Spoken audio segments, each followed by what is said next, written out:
Hello, everyone. This is Eric Diaz. Thank you for joining Marketing 110. Today, I'm very excited to have our guest, Alexandra Kirsch Thompson, with us. She is going to be joining in the conversation, talking about social media strategy from the brand perspective. Alexandra also has a lot of experience from the agency's perspective. So you guys did a great job in submitting questions in regards to her background. So let me tell you a little bit more about Alexandra. So she currently is the social influencer and content strategy lead at Henkel. Her responsibilities are to lead digital consumer engagement for the U.S. portfolio of laundry and home care brands, including investment and activation strategy for influencer marketing campaigns, both national and shopper marketing, agency management across influencer, social, CRM, media, partner relationship management with Facebook, Instagram, TikTok, and more, negotiation of efficiencies and economies of scale across agency, vendor, and talent partners. Overall, Alexandra is skilled in digital consumer experience, is an engagement expert with a focus on social media, influencer, and content marketing. Her background in highly regulated industries, managing teams of 10 plus, agencies and vendors, as well as global counterparts in highly matrix organizations. Alexandra, very much appreciative of you taking the time to be with us today. You're very welcome. That bio makes me feel very old. I'm not, I promise. I covered my gray hairs, but thank you. Very good. So Alexandra, if you don't mind, tell us a little bit about your career path with along the way so far, and what has gotten you to your positions with Henkel today. Great question to start things off. So I started in social media, but really not at all in the consumer space, at least not in the CPG space. I studied professional writing at Michigan State, and I knew I wanted to do something with words. And I remember being in a capstone course where the professor was going in a round table saying, and what are you going to do when you graduate? And I said, I'm going to do social media for authors. I didn't think that was a possibility. I didn't even know it was a real thing. I just put it out there. And so my first job out of college was to do book publicity, but really from a social media lens or with a social media lens. And I worked for a book PR agency. And it was intense. It's a struggling industry. Always really has been. Publishing is not something where there's real money. In fact, I feel like they rely on people to have had family money and support to work in that industry. I did not have that. So I really had to hustle. I loved what I did, but I did not love the industry. I was not someone who wanted to deal with authors or publishers and like have to be nickel and dimed being actually at the agency and not having that be the other way around. So the agency was owned by a bigger PR agency, and they had a growing, and I say that sort of in an overinflated way, it was a 1.5 person team at the time, a growing digital team. And I went to the founder's son, who was the lead of the digital team, and I said, take a chance on me, hire me. I don't want to leave the company. I'm an asset to you. I bring in a lot of business on the book side. I'm sure I could do it for the broader agency. He took the chance. I spent the better part of a decade working there. And again, it was just a lot of hustle. And I don't say that because it's not sophisticated. I feel like with social media, people assume, oh, I have to have this big audience and people have to see that I have X amount of followers on whatever channel. That's not what it's about. It's about having the business savvy and sort of professional polish, but in a way that matches the brands you're working with. So I did that. I worked across sectors. I worked with a lot of travel companies, lots of food, beverage, wine, and spirits companies, tech companies, you name it. I probably have worked in that industry. But agency life is a grind. And I said, I have gray hair and I'm not that old. So I was working, 80-hour weeks, 90-hour weeks. And I lived at the time in New York City. I now live in the suburbs, and it was an unsustainable lifestyle. So I saw an opportunity with Henkel.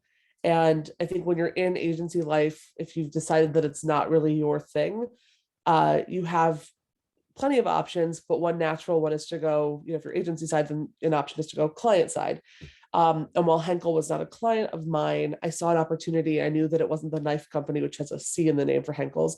So I knew that it was laundry, home care, and beauty. The role seemed interesting, but there was a humbling adjustment. I was a vice president agency side. I had tens of people reporting to me. The biggest adjustment at even the job search level was knowing that when you go client side from agency side, these big lofty titles actually translate into sort of their corporate America equivalent, which for me was manager. And it was a humbling thing for me to get over, being called a social media manager after I was a VP agency side. But the pieces of the puzzle all made sense to me, and it was one of the best decisions I made.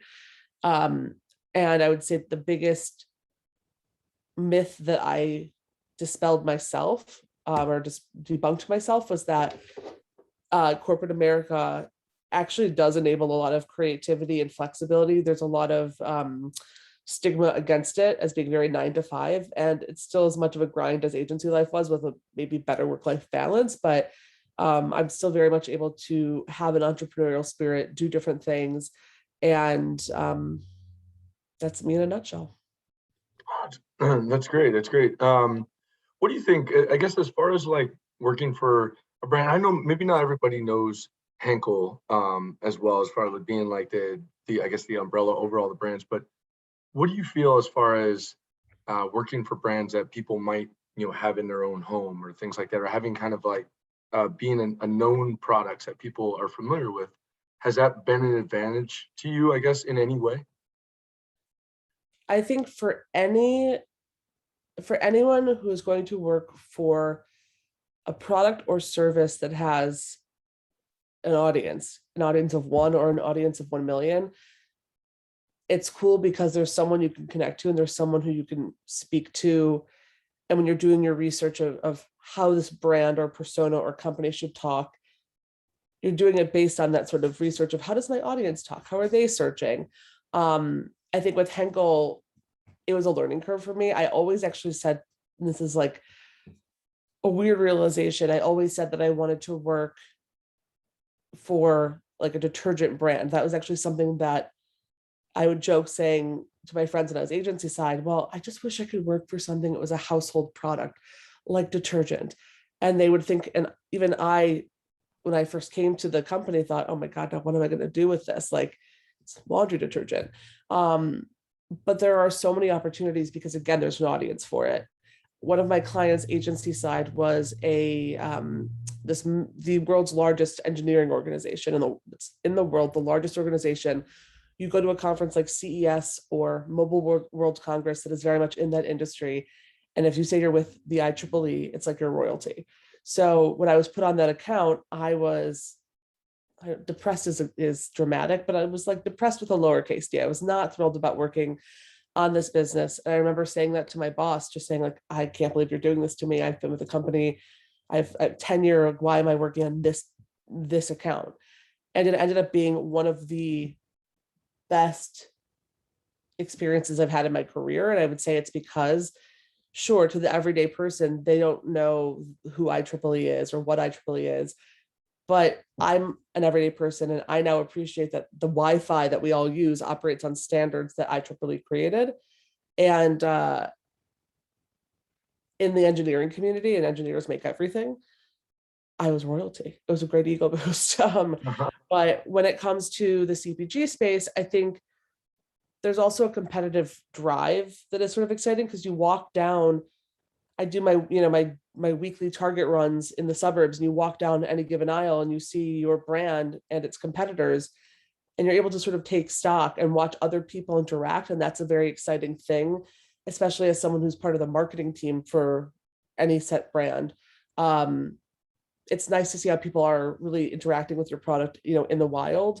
And I think that's true probably for a lot of people who are client side. Totally makes sense. A question again about working for a large company like Henkel, and Henkel being global, international. What are some of the challenges, I guess, and maybe what are some of the benefits of working for a company that is headquartered, or I guess has its or started, I guess, its global headquarters out of the United States? So Henkel is headquartered in Dusseldorf in Germany. I think for any company that has any international footprint, whether it's headquartered there or just has extensions there,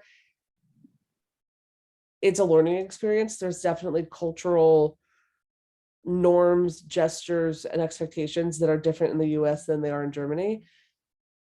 But it's actually been beneficial because I think in the US we have a very, and this isn't unique to Hegel, I think this is just like people in the marketing industry in the US, we have conditioned ourselves to be overworked. And I can say that as a mom who's a marketer, I have zero work-life balance. I mean, I have more at Henkel than I did at my agency, but I see it very much a function of my own making. And I have almost been taught from examples that my parents have set, right? Not to set the best boundaries of when I'm actually offline. Whereas when you work with anyone who's European, and especially honestly with the Germans, I find that they are so good about separating like work time versus lifetime. And they take their vacation days, they recharge, they take their time there. And also I think that their eagerness around certain digital topics and trends that they see in the US, it's interesting to see that when we look at trends for the next year, we're looking sort of broadly, and of course we're looking at the US because that's where we're based, but other countries are looking to us as well. And I think that's sort of daunting and humbling at the same time. And that's something I've realized more. But I've always worked, even with my time at Fin Partners, we had an international footprint. I managed people in our other offices overseas. And again, it's a struggle and that it's a learning opportunity. But I feel like if you're not uncomfortable, you're not really learning anything, and you're also probably not really growing. So I feel like that's something you have to embrace, is being a little bit uncomfortable. Makes sense. Now you touched a little bit about your about your time on the agency side, and then about how you transitioned to the client side, the brand side. Could you tell us a little bit more about maybe some of the differences, I guess, of being on one side versus the other? And just to clarify the question a little bit more, so a lot of the students in the class probably aren't terribly familiar with the differences of being on either side, or like where they should look for their first jobs at this point. So just if you can elaborate a little bit more about some of the differences between Yeah, the two. absolutely. Yeah. So for agency side, I will say that it was the best ever career boot camp. I was not really sure of what I was getting into. My internships were for a book PR. Well, they were in book PR for a small publisher. And so I knew that I wanted to do publicity. I knew that I wanted to do communications.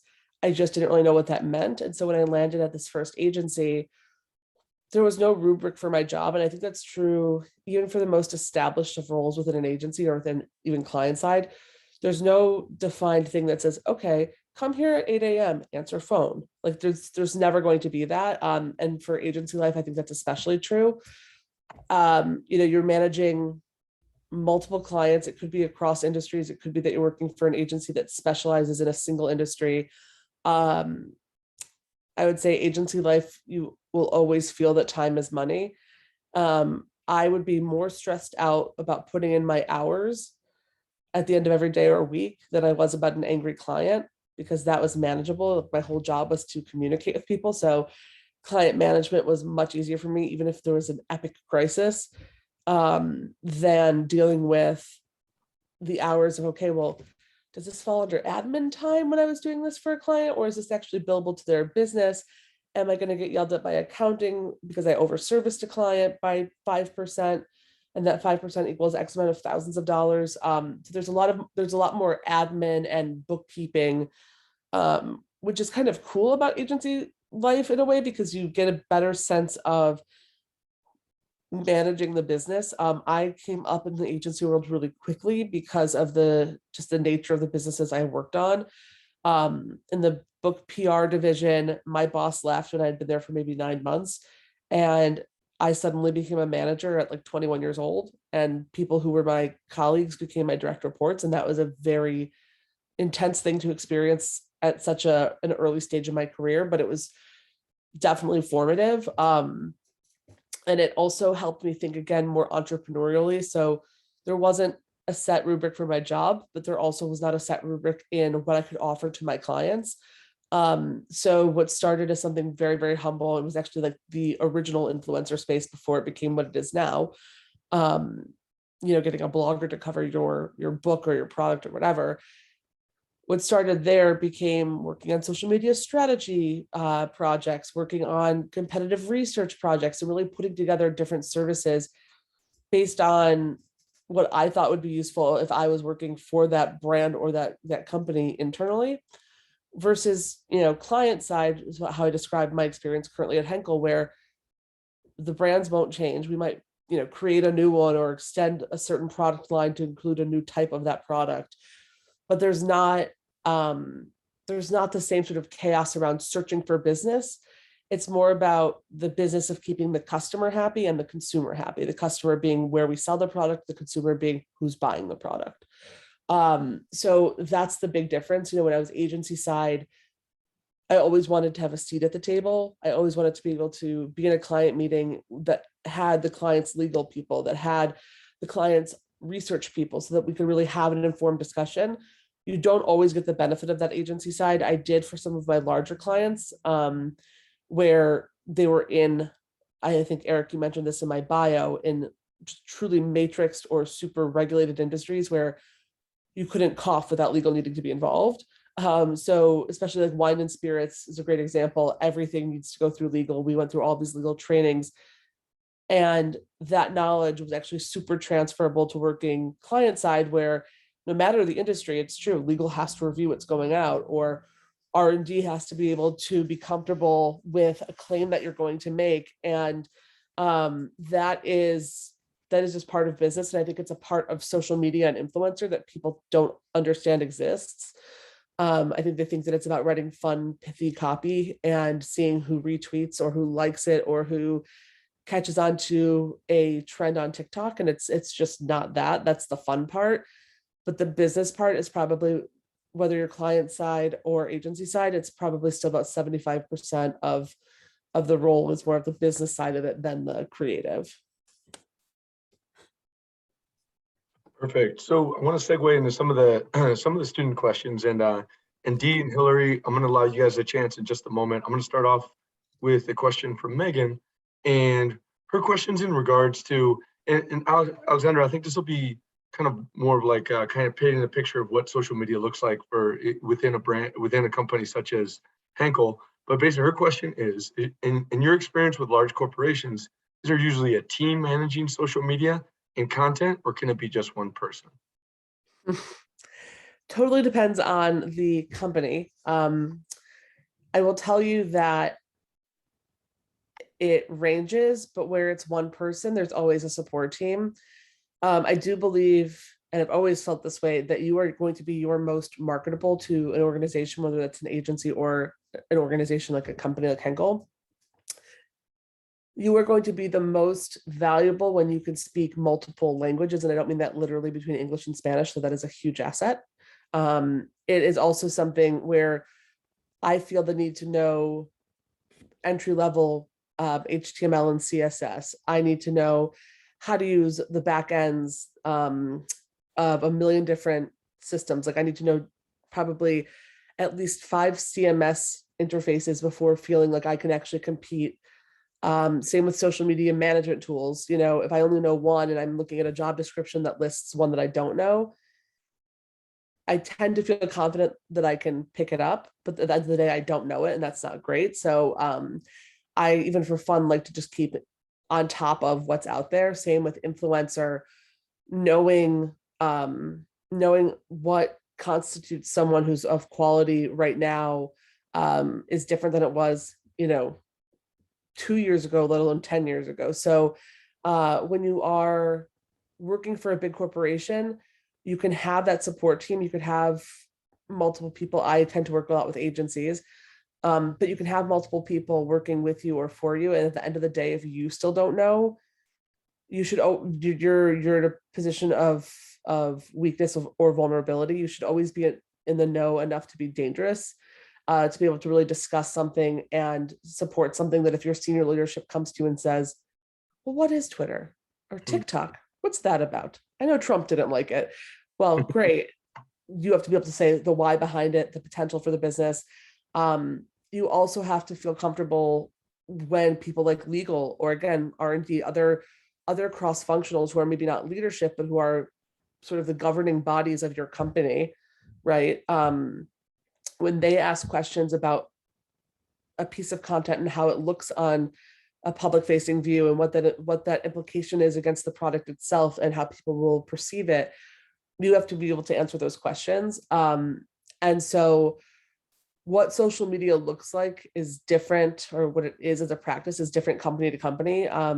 And it shows, if you are working with a company or you're interacting with a company, even as a consumer on social media, I sit and I wonder, like, okay, the speed of response, that's telling about how big their team is. The quality of the response, is it like obviously a form or like a chat bot, or is there someone really live chatting with me? If I'm giving them feedback about their content, is it actually getting better over time? Like all of those things to me are telling. And then I also find that I have a lot of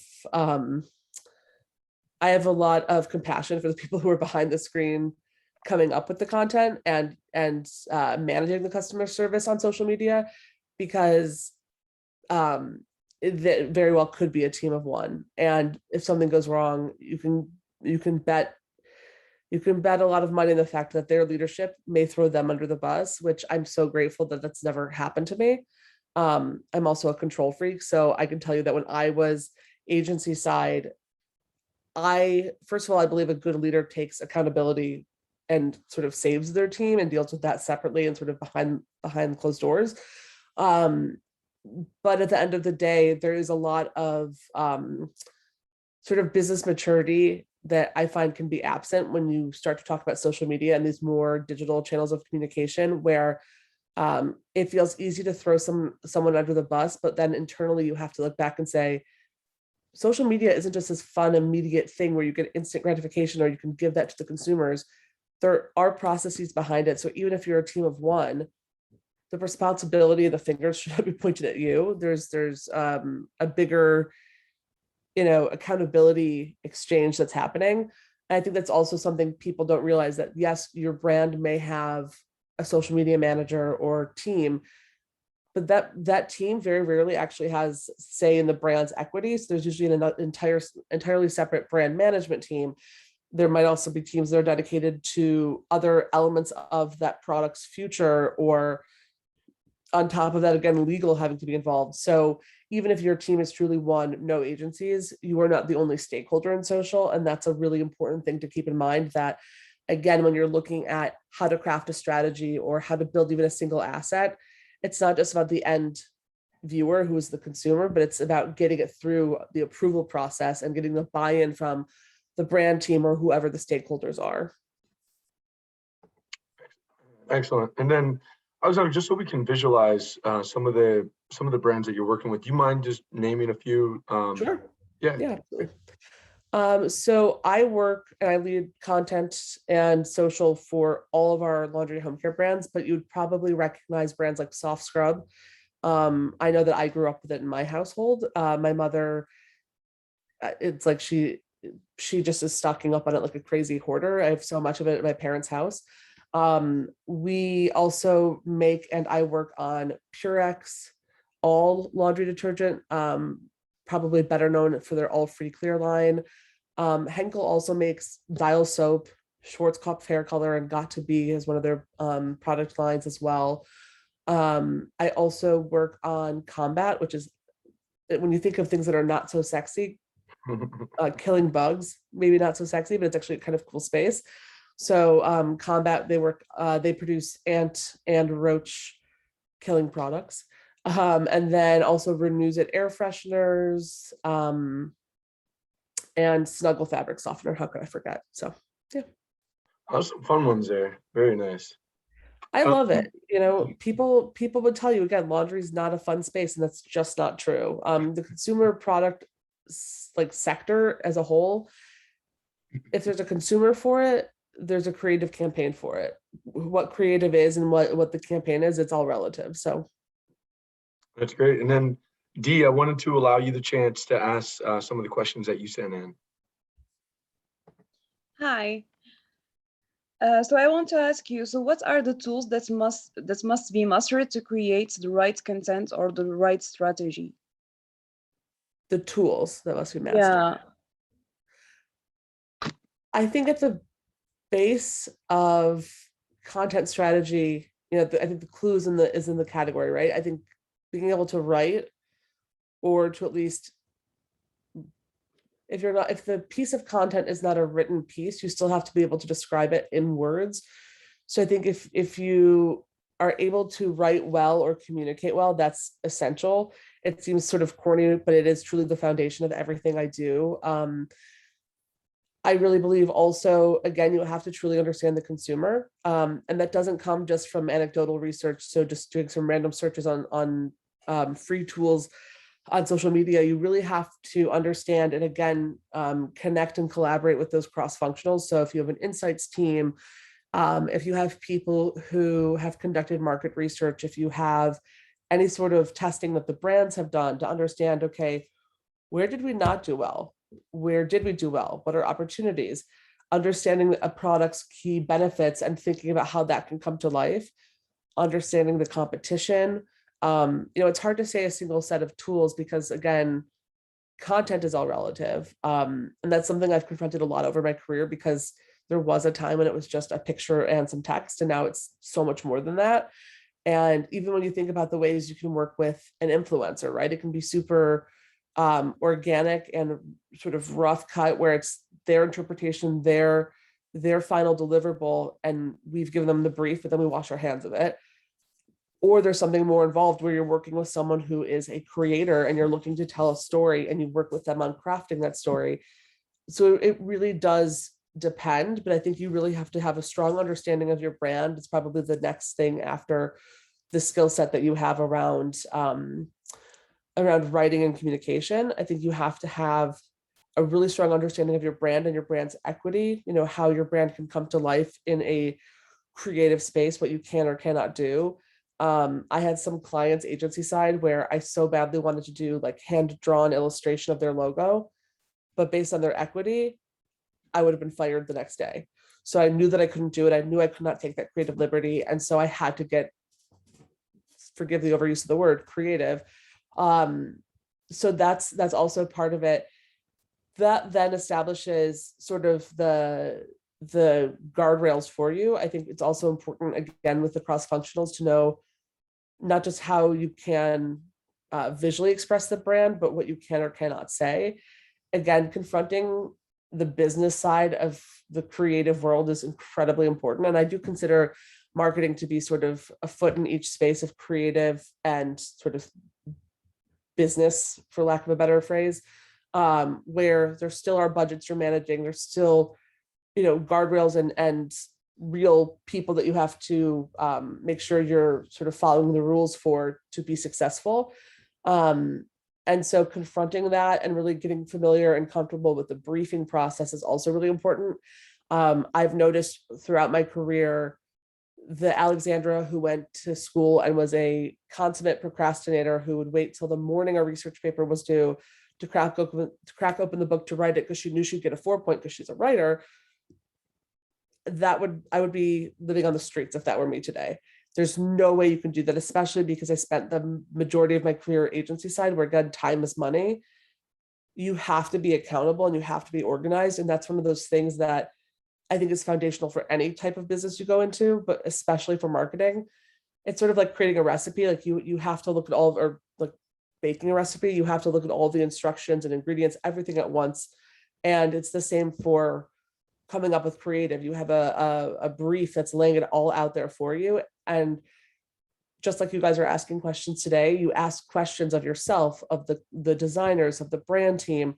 You certainly do not have to be a designer, but you should also, in the same way that you should be able to communicate the copy and sort of general direction of the content, that extends to how that content comes to life creatively. I sometimes struggle, and I'll tell my agencies, I realize I'm not a designer and I am probably making up these words. So I'm happy to pull examples for you. And that's my approach to briefs. I'll usually have a mood board or something that just shows them the direction I'm thinking if I can't really articulate what that style or technique is. Okay, and for my second question, do you think like for us as a beginner, do we need to do we should like join a big company as a first job, or we should gain experience like with a small company? I think it's less about company size and more about company format. So again, agency versus client side. If you have a passion around a specific industry, that can sometimes be a really great starting point. I have friends I grew up in the Detroit area, so they were really big car aficionados. And so they knew that they wanted to work in that space. They knew that they had options, that the creative shops in Detroit are largely fueled by the automotive industry. So they knew they could either work for them or one of the big automakers. And that's a great first start. I think agencies can, even if they're huge, can feel small. And that's really something you can construct. So I feel like size, and it really depends also on what market you're in. Like in New York, I think it's different than Arizona is different than Chicago or Illinois. I would say that size is all relative. You really should look for industry and format first, in my opinion. And I really believe that agency life is a really great boot camp because, again, it forces you to learn how to set boundaries. It forces you to think in this time is money mindset. So you're producing work efficiently, but you're also sort of learning how to become more efficient as you go and as you grow, and you are learning from other people. And it almost makes it so that by the time you make this decision of do I stay agency side or do I go client side, you feel comfortable with, and I sort of hate this phrase, but with your sense of executive presence, because I have a lot of people who I've worked with client side, and even who I saw as my clients when I was agency side, and I would watch them interact with their senior leadership, their C-suite executives, the CMO, CEO, whomever. And they were so nervous, and that's fine. You should be respectful, and maybe even there's a healthy level of intimidation. But when you're agency side, I was pitching business from such a young age. Again, I was probably 21 years old, pitching CEOs, CMOs, and I had to develop that executive presence so early that now I feel like if I were walking in front of the president of our organization, I feel very comfortable, and I have a very distinct personality. But I am very comfortable communicating clearly, openly, transparently, but also succinctly with him. But I credit that to my time not spent client side, spent agency side, because I didn't have a choice. It was literally a sink or swim. Again, there's an entrepreneurial spirit of I can participate in this agency growing and getting more business, which is really exciting. And it also changes, again, the way that even I know your professor here is through my work world. And I think that is also a testament. You still are building great relationships, whether you're agency side or client side, and both have their benefits. I feel like agency side, I've learned a lot more about some of the other people would call this boring. It's honestly my favorite part of my job is dealing with contracts and legal and purchasing.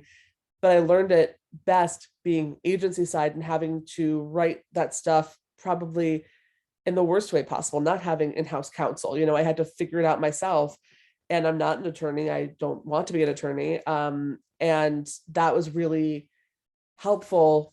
And it came from working from an agency that was small-ish when I started and is now huge. So I don't think size is necessarily the focus, because you can even work for an amazing manufacturer company that's making products, and they could be really small, but they could be a huge household name. So size is all relative. Great questions, Dee. Thank you. Thank you. Yeah, thank you for asking those. Hillary, I wanted to cue you up. I know you had a couple questions you sent in, so please go ahead. Yes, my first question is, do you find it difficult to make relevant content working with like a chemical company and detergents and things like that? That's a really good question. No, but I find it more difficult, not even more difficult. I spend more time explaining to people, perhaps brand side, sometimes like the sales teams, of why we're not jumping in on a certain trend. And I think especially when we are in this really powerful space that unfortunately I think the pandemic helped bring to light with with um with the state of diversity in this country and the way brands have shown up or not shown up. Some of the silence was deafening, some of the statements were embarrassing, and so I had to be prepared to explain why or why not we should show up during these moments. um that's a really hard call to make, especially if you're like battling with, corp comms because they think one thing because this is how a company has always done it. And I faced that agency side too. By the way, like I worked with, you'd think it was really exciting, right? I worked with the Jamaica Tourist Board for years. It was cool, but I'd go to Jamaica and be stuck in a conference room. And when doing that and being faced with, okay, this crisis happened on the island, how do we message around it? Like that's a very big amount of weight to hold on your shoulders versus coming up with content around just like the beautiful beaches or the awesome food or whatever. So when it comes to the chemical side of things, the product is really not the limitation. It's really the again, it goes back to the consumer and the space and what they want. Like during all the horrendous stuff in March of last year with George Floyd. I mean, the consumer didn't have an appetite for cleaning products. I'm not going to go and put my business out there because it just didn't make sense. And I didn't care that people were cleaning their homes obsessively because of a pandemic. I did not want to be that brand saying, oh, here's a coupon when we're struggling to feel safe in the world around us. So those are the considerations we make. I also feel like I said before, there's an audience for everything. There are these communities that are so obsessive about their cleaning products. Look at what's happening on TikTok right now and what's been happening there for the past 2 years. It's incredible to watch, even if it's not something we can say that you should be doing with our product. It's incredible to watch those conversations grow and happen and watch how people interact. So it's not that it's hard. It's more about managing expectations and teaching people around you who do not do this for a living the whys and the why nots. Why didn't you see this on your content calendar? Well, because it's not right for a bleach cleaner, it's not right for a toilet bowl cleaner. Like that doesn't make sense for us to be talking about. But then there are moments again where we have to decide, do we show up for this day? Do we show up for this cultural moment? If so, and if it's not through our content, then how? Is it through a donation? And how is that relevant to our brand? How do we make it more than just a one-time thing? I think that's the other part of like, is it hard? If you're going to make a statement or if you're going to try something new with content or a relationship, a partnership, whatever, if it's not hard and you can do it and you've gotten it approved, great, then how do you actually hold yourself accountable to that decision and either grow that partnership or report back on it and show why it wasn't a good idea? And you also, so in that same vein, and I promise this is the last piece of that answer, you have to be willing to fail a little bit. And that's totally healthy. I can't count on two hands how many times in the past 15 years I've put out a piece of content where I thought, yeah, in retrospect, not great, no noise, no engagement, because I can live with something if it didn't go viral, which again is a phrase I hate, but I can't live with myself if I can't then look at that piece of content and say, why didn't it work? That makes a lot of sense. And the other question I had, and this one might be a little more simple, but I'm always curious to see like from the different perspective of like some of the speakers, like what social platform do you feel like I need to post on this, or like that you tend to like more over one over the other, or is there one that's a lot easier for you to work with that you just prefer? It's a really loaded question. I don't know what I did to deserve that. I'm good at those. I would say they each serve a different role for me, right? Like Facebook, as a consumer, I'm not on it very often. As a user, I'm using it to show my family pictures of my kids, or one kid, and to check in at a restaurant or a business, right? Like it's sort of about my ego. Twitter, when I want to be snarky or I think of something sort of funny in my head and I just want to write it so that it's out there, I'll go to Twitter. Instagram is probably the one I use the most, right? So it's the one that I find the easiest to use. the most natural for me and my generation to use. And the one that if I thought to myself, I want to do this for a living for me, I'd probably flock more to Instagram. I also feel like as a business model, they're so desperate for survival that when they roll out something new, if you use that new thing, it's like a benefit to you and visibility on the channel. So like they make it almost too easy. Not that I'm remotely successful or highly followed or anything. I'm a nobody. LinkedIn I appreciate because from a professional angle, I love talking about what I do. I love talking about being a woman in business and a mom in business. So I love that for my professional network and really getting a response from people that I'm not connected to and who are like in completely different industries. Sometimes people who I've long followed and admired will follow my content and respond. I'm just like, oh shit, did that happen to me? They responded to me. And then I'll get TikTok where do I love to post on it? No. Do I post on it? Yes. Do I spend hours in the middle of the night scrolling through and being amazed by the types of content and the types of creators that are there? 1,000% yes. And then the final piece of that question is as a marketer, how can I stay brand safe on these channels? How can I do something first on these channels? If I can't be first, how can I be better than my competitor or the creator who's using my competitor's products? And how do I measure it, right? Because even if it's so cool and we're the first, that's not going to do anything to my leadership in the US or in Germany. They want to know, okay, what does that mean at the end of the day for the bottom line? And I think that's one of the biggest struggles we will always face in social media is tying it to a spot on the purchase funnel. It's doable, it's done, it's normal, but it's always changing because the channels are always changing. Walmart just tested live shopping with Twitter the other day. And it's like, okay, great.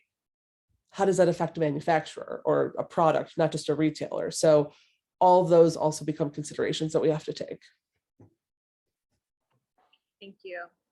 Absolutely. Thanks, Hillary. So, and then just wrapping up, guys. So I've got two more questions, Alexandra. I've got one more. There's one more question I liked that was submitted by one of the students kind of about brand marketing in general, and then a final kind of final tips for the class would be great. Sure. So this question is from Sage, and her question was, what brand or brands inspires your approach to social media marketing? And I would take this as well as like, is there any brands out there that you really think are, kicking butt and you're taking notes from?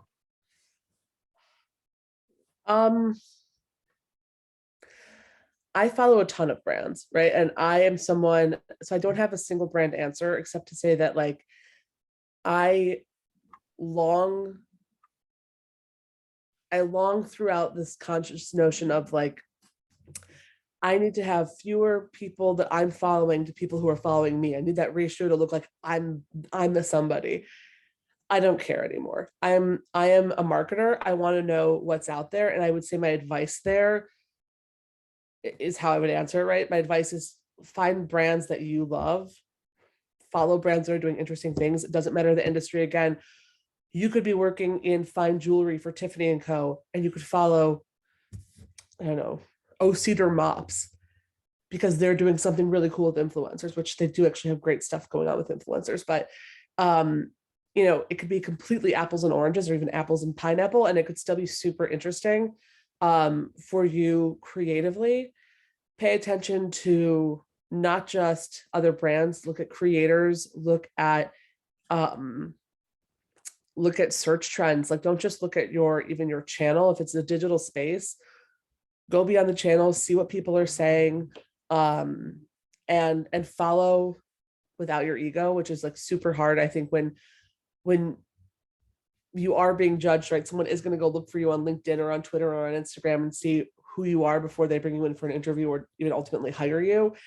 And that's all fine and good. But if they're judging you by your audience size versus what you're posting and what you're saying, you don't want to work there. And yeah, I mean, I find that the most inspiration I tend to get is honestly probably from brands in the like food and beverage space, also like I don't even know, like the clothes, the fashion space. I love what Nordstrom does. I think that they've just done really great things, even with in-store digital And I look for brands to follow that are doing more than social. And I say that because social is just the tip of the iceberg when it comes to content and consumer engagement. And I think of just who I buy. Like I have, this is, telling that I live in the East Coast during almost winter. I have Arm & Hammer saline spray in front of me. I follow them on social media. Like there's anything that you engage with in your life, check to see if they're on social, see what they're doing. Maybe they're interesting, maybe you'll follow.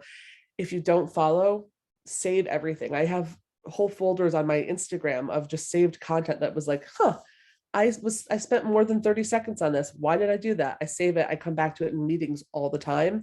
I have a pin board on Pinterest that's dedicated to just good branded content on Pinterest. Don't be afraid to be that person who is sort of the silent observer, even if it's not a true competitor and it's a completely different industry. Follow. And then the final thing you said, Eric, was advice. Oh, yeah. So the final question, basically, most of our students are thinking about their first roles and what are they going to do basically after college. So any final tips that you might have for when they kind of go out in the job force and they're looking for that first job? Sure. I just said it. Don't lead with your ego. Even if you are coming to the table with, let's say, 5 billion followers on a single channel or a really well subscribed podcast or something, be humble about it, be confident. Absolutely. You've done something great and you understand then, the behavior of that type of consumer or follower, but be willing to learn and demonstrate that. Have your eye on an industry. If you're going to go work for an agency or a manufacturer, understand what they do in the industry they're in, not just their products. Don't assume. I mean, I remember going into Henkel and I came with like a reactive statement to each of the brands and what they were doing on social. And I think that made me stand out. But then it's funny now that I've been there for almost 4 years, the things that I was so wrong about in my interview, which got me recognized because I was bold, right? But it wasn't totally informed, and that was okay. So don't be afraid, you don't want to go in to offend someone, but if you have an opinion, don't be afraid to share it, provided it's something you can back up and that you could actually support a change around. Ask a lot of questions. You will never be judged for asking questions if they're questions that are beneficial and are making people think. If it's what day is it, what time is our meeting, you should know those things. But if it's about a competitive set or a trend in an industry, ask those questions. I think that's one of the most daunting things at the end of an interview is being asked, like, do you have any other questions, especially in this industry? And I don't think enough people take that as an opportunity to build a dialogue about just the company, the brand. I think the easy thing is, what's the corporate culture like? And it's not that it's not an important question, but they're not going to tell you the real story anyway. Look on Glassdoor, see if you can find some sort of like anonymous reviews. And when I was graduating, I know that it was really important then to think about a portfolio. I think at this point, it's better to come with a skill set. I care a lot less about seeing someone's demonstrated work when they're out of college. I think it's almost unfair to expect. It's like the first job that expects that you have 10 years of intern experience before you work. Like, that's ridiculous. Everyone has to start somewhere. But I would expect that you understand then the mechanics of what you want to do.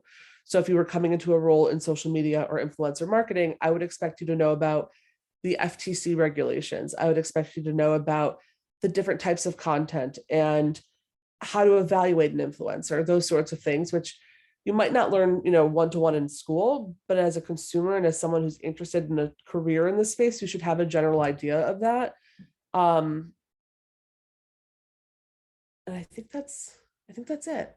I mean, it's such a weird space. Our industry and categories are always changing, and it can be exhausting, but if you're really passionate about it, I truly believe, and I feel like I can say this almost 15 years later, it's not a fad, like working in digital or in social media, it's here to stay. And when I told my parents I wasn't applying to law school, they cut me off, which was the best thing they ever did for me. I moved to New York a week after graduation. I lived a block away from the projects. Coming from suburban Detroit, that was a huge reality check moment. But now I own a home in Westchester. I have a kid, I have a family, I have a career.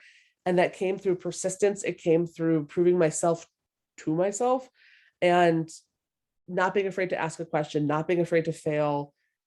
And if there wasn't a solution for something when I was agency side, again, I created it. You have to sort of, even if you feel like you're stuck in sort of a corporate job, there should always be an element of entrepreneurial spirit, because you have to put your stamp on it. It's your career. You want to leave some sort of mark.